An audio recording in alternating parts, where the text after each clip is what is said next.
porque Dios desea que vivas una vida mejor, aquí y ahora. Escuchas Evangelio Práctico con el pastor Ezequiel Rodríguez.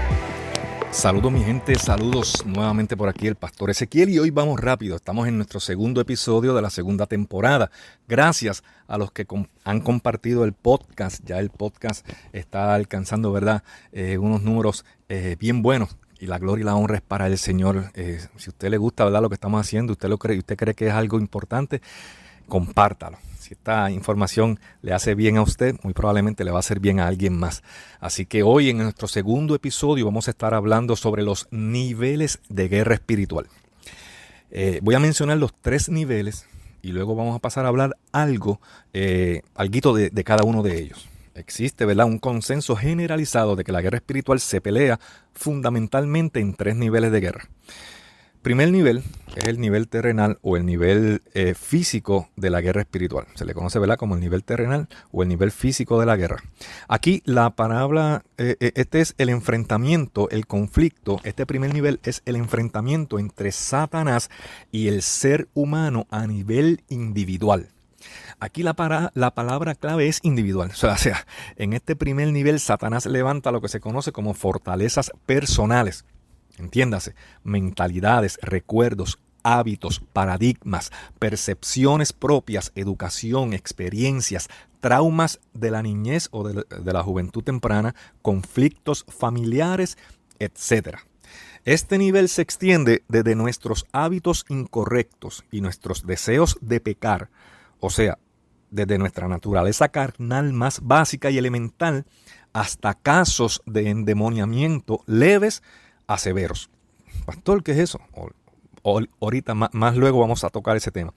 Representa nuestra lucha diaria entre nuestra nueva naturaleza y nuestra vieja naturaleza. Mire, el primer nivel de guerra espiritual es el enfrentamiento entre Satanás y el ser humano a nivel individual.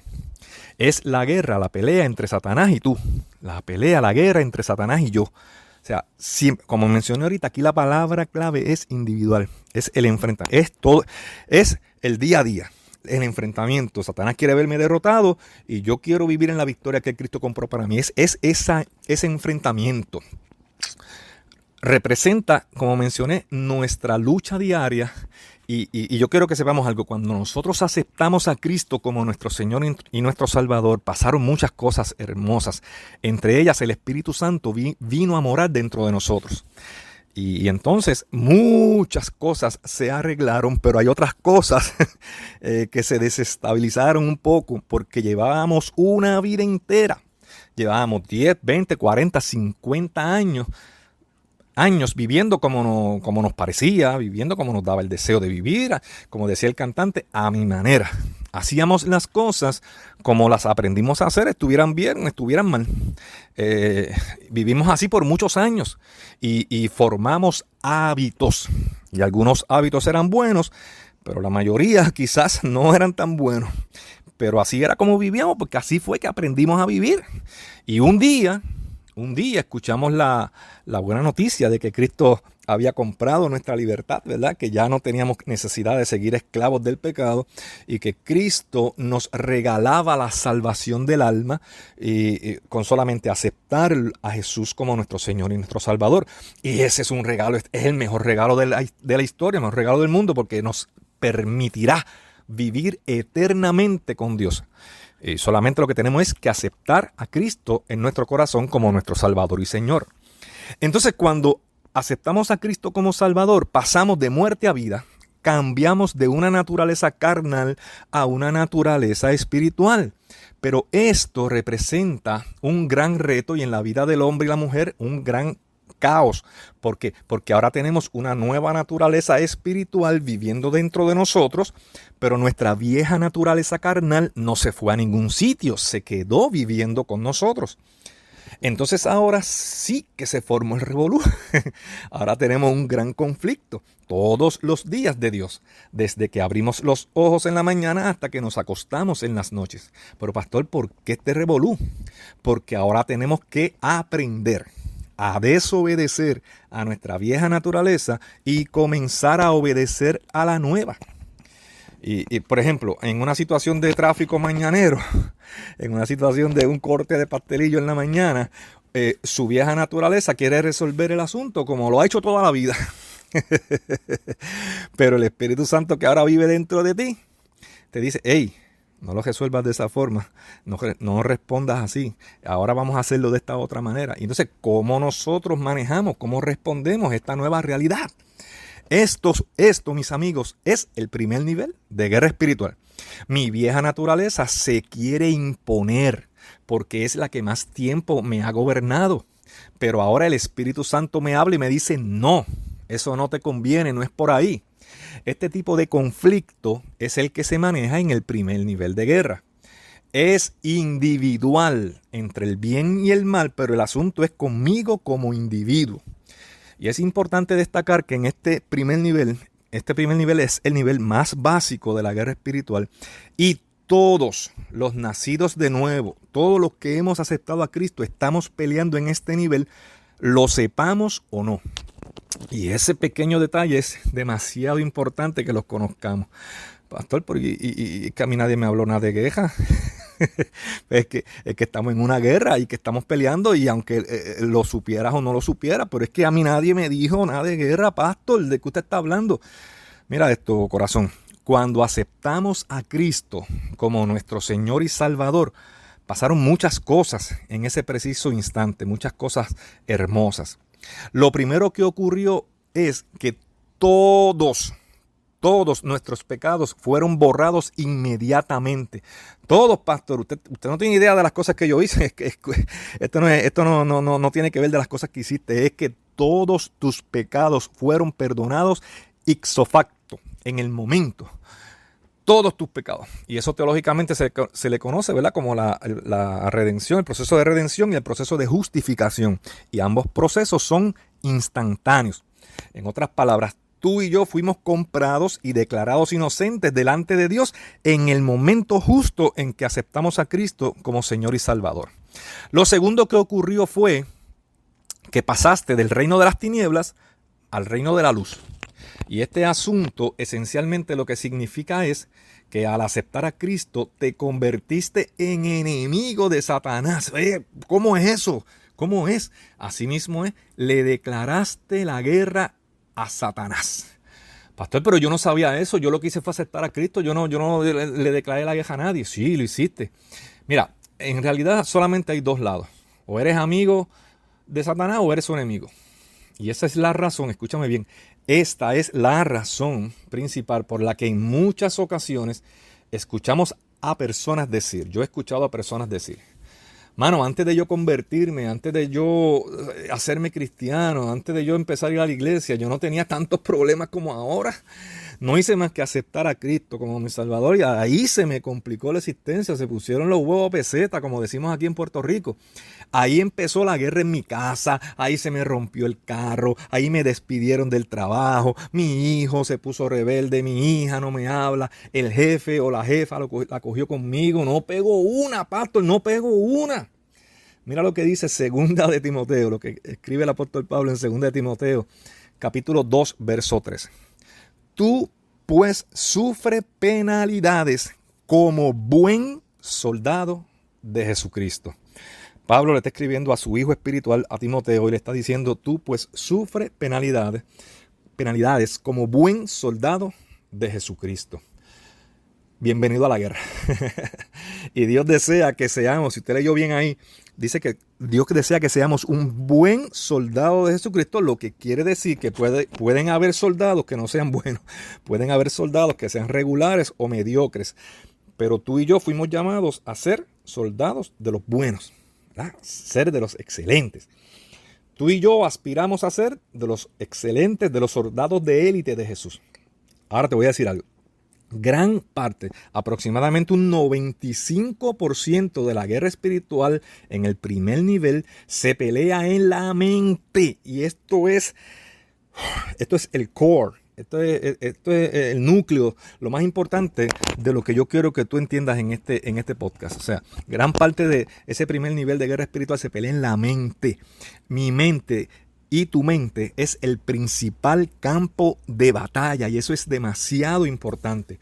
Muchos cristianos se derrotan ellos mismos por los pensamientos que le permiten quedarse en su mente. Porque usted y yo quizás no podamos evitar que algún pensamiento entre, pero sí debemos manejarlo y no podemos permitir que todo pensamiento se quede. Mire lo que dice el apóstol Pablo nuevamente cuando le escribe a los Corintios en su segunda carta, capítulo 10, versos 4 y 5. Porque las armas de nuestra milicia no son carnales, sino poderosas en Dios para la destrucción de fortalezas, derribando argumentos y toda altivez que se levanta contra el conocimiento de Dios y llevando cautivo todo pensamiento a la obediencia a Cristo. ¡Wow! Llevando cautivo todo pensamiento a la obediencia a Cristo. En el barrio donde yo me crié, se decía que para pelear se necesitaban por lo menos dos. Usted se imagina usted mismo entrándose a puño, usted mismo entrándose a garnata usted mismo. Eso como que no la hace.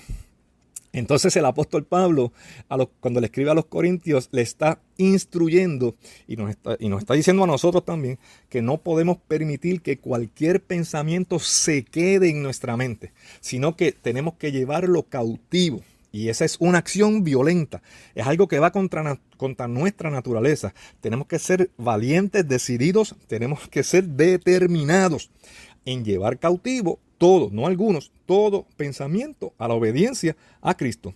El apóstol Pablo instruye también en su carta a los Filipenses, capítulo 4, verso 8, por lo demás, hermanos, todo lo que es verdadero, todo lo honesto, todo lo justo, todo lo puro, todo lo amable, todo lo que es de buen nombre, si hay virtud alguna, si hay algo digno de alabanza, en esto pensad. Fíjate que te he mostrado dos pasajes solamente donde es imperativo, o sea, no es opcional, es sí o sí. Manejar adecuadamente los pensamientos.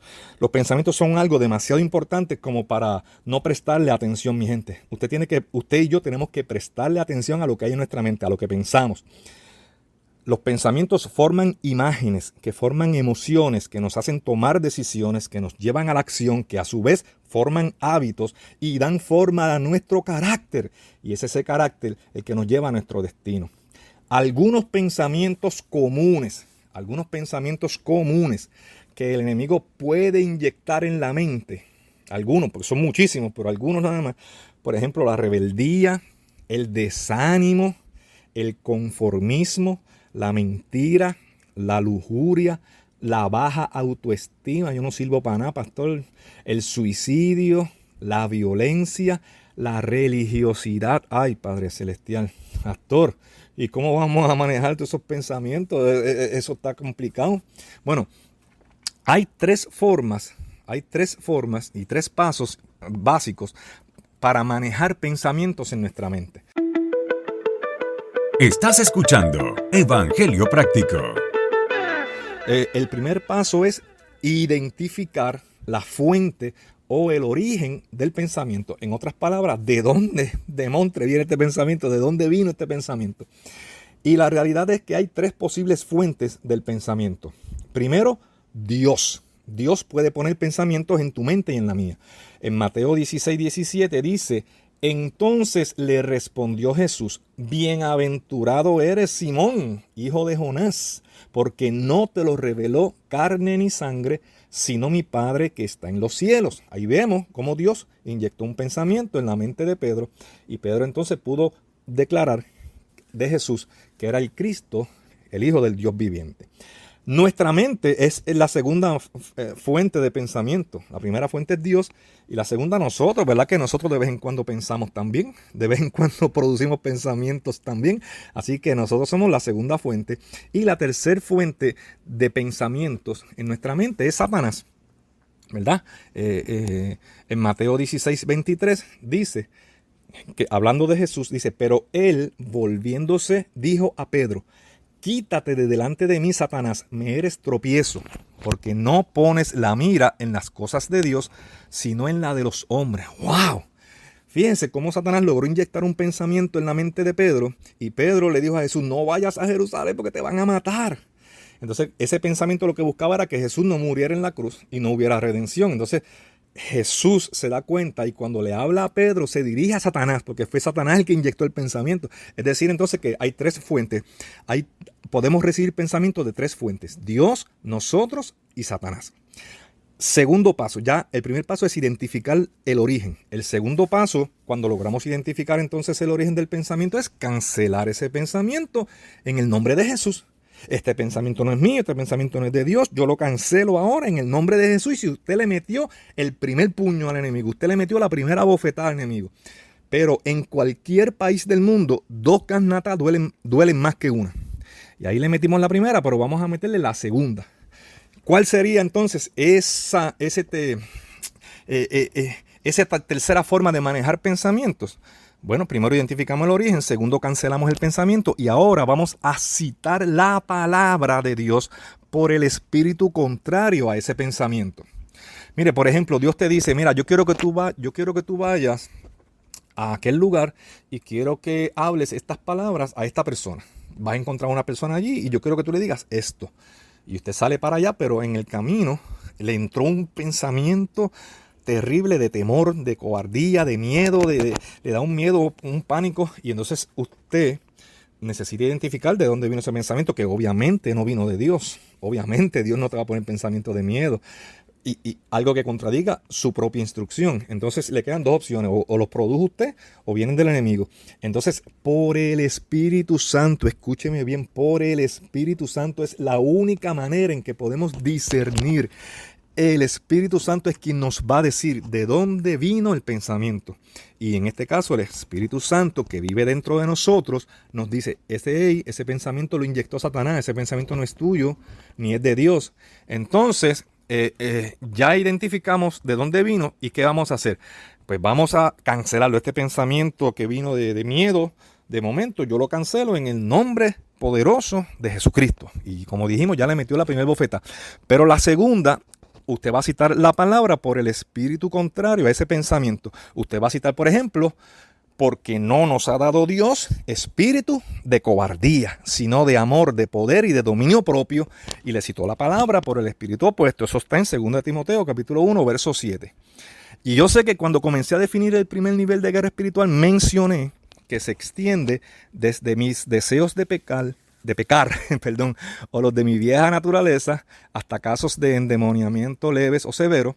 Pero este punto, ¿verdad?, de demonología y de liberación demoníaca, no lo vamos a hablar en este episodio, lo vamos a tocar en otro episodio más adelante, lo vamos a dejar pendiente.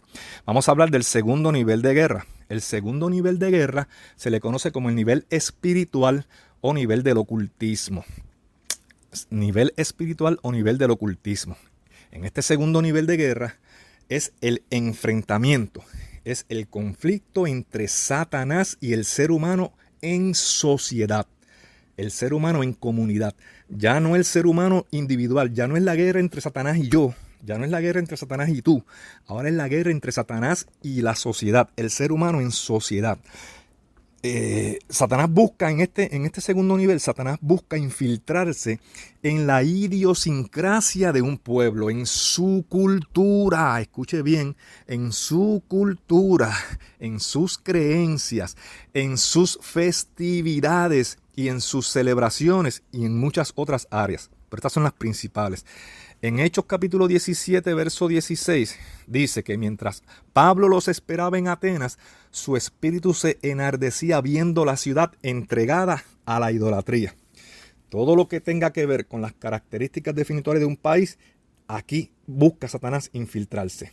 Mire lo que dice Ezequiel capítulo 24, verso 33. Y enseñarán a mi pueblo a hacer diferencia entre lo santo y lo profano, y les enseñarán a discernir entre lo limpio y entre lo no limpio. ¡Wow! Hay cosas que definitivamente tienen que ver con la cultura de los pueblos. En este campo, Satanás levanta lo que se conoce como fortalezas ideológicas. Y esa palabra yo necesito que usted se la aprenda, que usted la escuche, ideológicas, porque es una palabra que está sonando bien fuerte en estos últimos años. Hay muchas ideologías diabólicas, todas satánicas, infiltradas en las culturas. Fíjese, segundo nivel de guerra.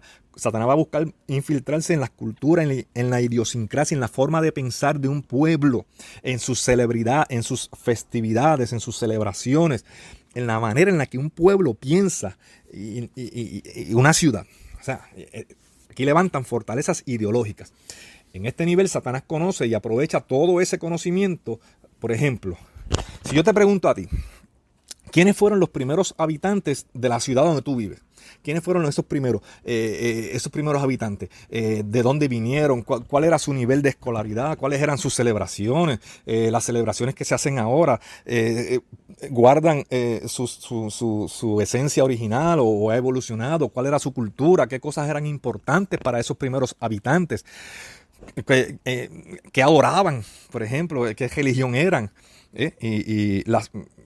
Cuánta brujería, por ejemplo, cuánta santería, cuánto palomayombe, cuánta adivinación hay inmersa en muchas de las festividades de nuestros pueblos, y nosotros no lo sabemos, o lo sabemos y no nos importa, pero participar de muchas de estas festividades en muchos de nuestros pueblos, estamos participando de celebraciones paganas que están en contra de los principios y de los estatutos bíblicos. Pastor, pero ¿para qué yo necesito saber esa información? A mí no me importa eso, yo voy allá a comer pastelillo y a beber refresco, sí. Porque información que tú no conoces, Satanás la conoce. Y ahí Satanás ya te lleva ventaja. Todo lo que tú desconozcas, yo te garantizo que Satanás lo conoce. Y ahí te lleva ventaja. Aquí se necesita mucha gente en común acuerdo para hacer retroceder las fuerzas de maldad en los pueblos y las ciudades. Este nivel y el tercero lo vamos a discutir mejor cuando estemos hablando sobre la jerarquía del mundo oscuro. Por ejemplo, yo te puedo preguntar, mira, ¿qué es Bután? Pastor, ¿qué es Bután? Yo no sé lo que es Bután ni con qué se come eso. Bután es un país y tú no lo conoces y tú no lo sabes, pero Satanás lo sabe. Y ya ahí nos lleva ventaja, ¿ves? Tercer nivel de guerra, para ir terminando. Tercer nivel de guerra es lo que se conoce como cartografía espiritual. Cartografía espiritual. Este tercer nivel es el conflicto, el enfrentamiento entre Satanás y las naciones. Ya aquí no el hombre en sociedad, el hombre en la ciudad, en la idiosincrasia, la cultura. No. Aquí es el conflicto entre Satanás y las naciones. Y el mejor ejemplo de esto en la palabra es el capítulo 10 del libro del profeta Daniel. Ese capítulo 10 de Daniel es tercer nivel de guerra, o sea, definitivamente. Todos sabemos, ¿verdad?, que Daniel había estado orando para que Dios, ¿verdad?, trajera una instrucción en un momento determinado. Y dice el capítulo 10, que después usted lo va a leer en su casa, que desde el primer día ya el ángel bajaba con la contestación.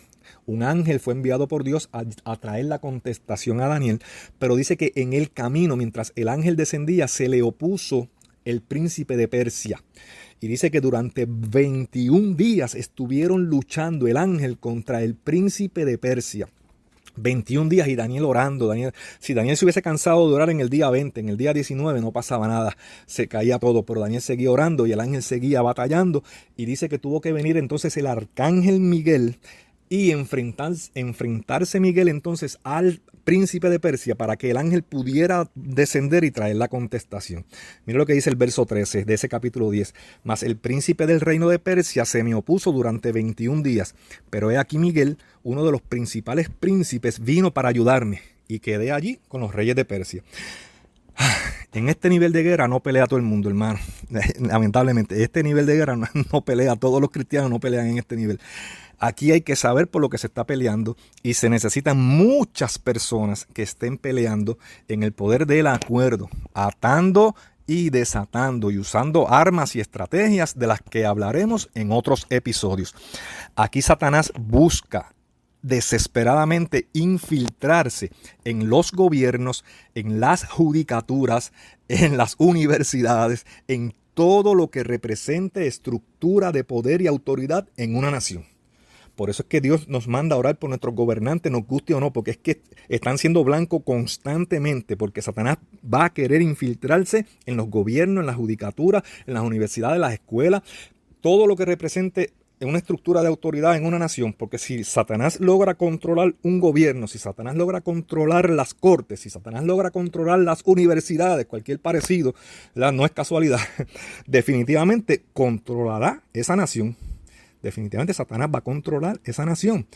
Como mencioné anteriormente, el segundo y el tercer nivel de guerra espiritual los estaremos explicando mejor, los vamos a explicar, ¿verdad? Lo vamos a desarrollar mejor cuando estemos discutiendo la jerarquía del mundo oscuro, que eso será en otro episodio. Mi gente hermosa, yo sé que esta información es algo espesa, pero yo oro para que el Espíritu Santo te ayude a digerirla y que sobre todo puedas usarla para hacer que la luz resplandezca en la oscuridad, sea donde sea que te encuentres, hermano. Yo de verdad que yo hablo paz, hablo gozo, hablo unción fresca, fuerzas renovadas, y que Dios añade sabiduría. Declaro que Dios añade sabiduría y conocimiento a tu vida, no para que te las eches, no para que te jactes, no para estregarle al otro hermano, yo sé más que tú, no, sino para que con ese conocimiento podamos adquirir ventaja y podamos entonces hacer retroceder las fuerzas de oscuridad de manera consciente y de manera determinada. Necesitamos ser determinados en esta lucha. Yo declaro que el gozo y la unción de Dios son derramados sobre ti y que tú puedas vivir con la sabiduría de Dios, puedas vivir la vida que Él diseñó para ti y puedas disfrutarla. Y recuerda que Dios quiere que vivas una vida mejor, aquí y ahora. Gracias por escuchar este episodio de Evangelio Práctico. Te invitamos a que te suscribas para que recibas nuevos episodios del podcast. También déjanos tus comentarios en el encasillado y escríbenos a pastoresequiel@evangeliopráctico.com. Queremos escuchar tu opinión. Evangelio Práctico, el podcast.